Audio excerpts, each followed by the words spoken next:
Bonjour, bienvenue dans le monde de Lily. Je vais vous présenter aujourd'hui un jeu, un oracle, que j'ai vu sur la chaîne de Laurence et que j'ai trouvé très beau. C'est un oracle qui s'appelle l'oracle de Merlin.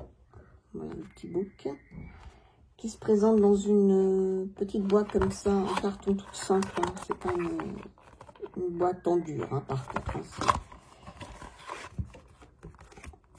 et c'est édité Secret d'étoiles. C'est un jeu qui n'est pas très cher, hein, qui vaut 14,95 €. Et je vais vous lire ce qui est écrit derrière la boîte. À travers les collines et les landes, Merlin approche. Il nous raconte l'humus forestier, les fontaines, les rêves de Viviane. Il chante la lune et les bois sauvages. Magicien errant, conseiller d'Arthur. Merlin est tout cela et bien plus encore. Découvrez ce personnage mystérieux grâce aux 25 cartes de cet oracle. Empruntez en sa compagnie les chemins enchantés où ces murmures vous délivreront des messages de magie ancienne. Alors, il y a très peu de cartes, effectivement, il n'y en a que 25. Donc, c'est peu. Je reconnais que au-delà de 35 cartes à peu près, moi je trouve que c'est un peu léger, mais bon, je l'ai trouvé tellement joli que je me suis laissé tenter, puis le prix aussi. Alors ce sont des grandes cartes, par contre je vais vous montrer par rapport à une carte de tarot, voilà ce que ça fait. Si je mets une carte de tarot, à peu près traditionnelle, elles sont très hautes et plus larges. Donc on peut vraiment profiter des illustrations. Le dos est très joli, je trouve, avec cette arbre de ville. Très très beau. Les tranches sont neutres. Et je vais déjà voir avec vous le petit livret qui est également très bien fait, qui n'est pas très gros. Il y a 64 pages. Voilà. Alors, il est très beau, je trouve, hein, à l'intérieur. C'est bien présenté. C'est un petit sommaire avec les cartes. On vous parle de l'oracle de Merlin, les tirages de l'oracle, Merlin et la poésie indicible des soirs d'orage. Alors, il y a toutes les cartes. On vous parle un petit peu du personnage de Merlin, des noms et des visages de Merlin dans la littérature, etc. Ensuite, on vous parle des légendes, du mythe arthurien, des chevaliers de la table ronde, etc. Et ensuite, on vous explique comment fonctionne ce jeu, comment interpréter les cartes. On vous explique qu'il y a 3 mots-clés qui sont associés à chaque carte et qui orientent et puis qui donnent donc en fait le parfum qui règne dans le tirage. Et ensuite, il y a ce qu'ils appellent dans le jeu les escales qui suivent et qui permettent de poser son ressenti selon les différents degrés de compréhension. Il y a le légendaire, c'est la trace qu'a laissé Merlin dans l'histoire. La symbolique, la force, elle représente les atouts majeurs que la carte détient. L'animal, il est l'être furtif et amical qui habite la carte. L'entrave, c'est la force du symbole porté trop loin, trop haut et qui risque de faire basculer l'équilibre. La plante, elle est la petite compagne, la graine de Perlimpinpin qui aide à la compréhension. Le chemin, qui est le conseil de cette carte. Le souffle de Merlin, c'est Merlin qui nous parle à travers les brumes d'Avalon.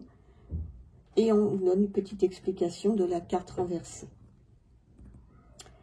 Après, on vous donne quelques tirages de cartes. Alors, le tirage à 3 cartes alignées, le tirage à 5 cartes alignées, le tirage en carré de 9 cartes et le tirage en croix de 5 cartes. Après, nous avons donc ici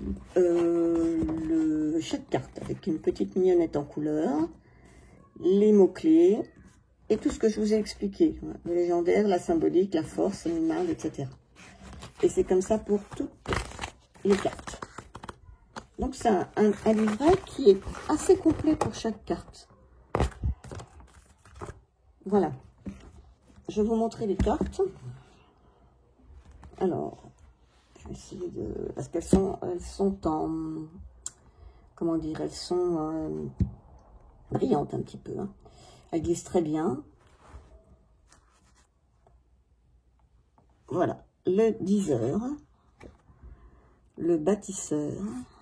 J'espère que vous voyez, parce que c'est pas facile. Le dragon. Le chêne. Les saisons de l'ours. Morgane. Excalibur. Viviane. Le chaman. Le merle blanc. Avalon. Le cerf. Il y a ces symboles aussi qui sont sur chaque carte différents. Il y a du travail quand même à faire sur chaque carte, c'est intéressant. La pierre levée. Procéliande. Le miroir. Avec ses libellules. Le mage. Avec ce symbole-là, on a le symbole de la chauve-souris. Arthur.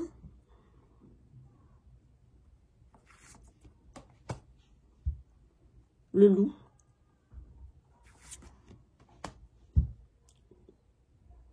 La métamorphose. La fontaine sacrée. Le corbeau. L'errant. L'ermite. Elle est belle cette carte aussi, je trouve. Elles sont toutes belles, hein.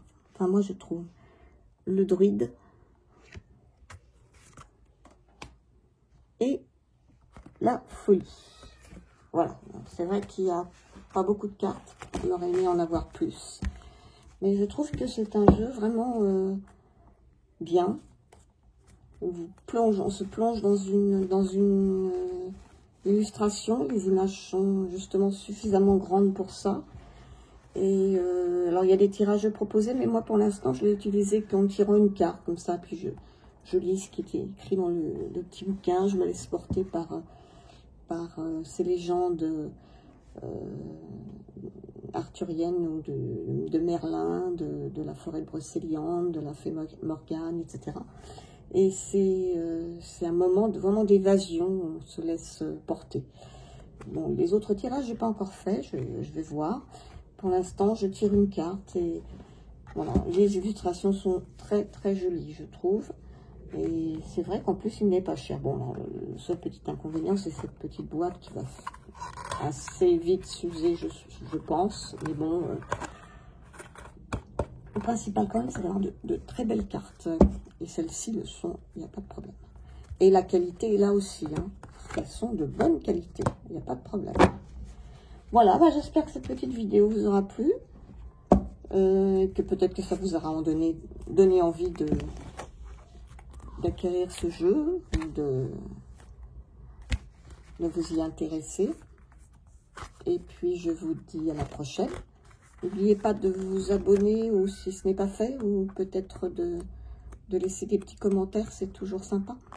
Et je vous souhaite une bonne fin de journée, ou suivant l'heure où vous regardez la vidéo, une bonne journée tout court.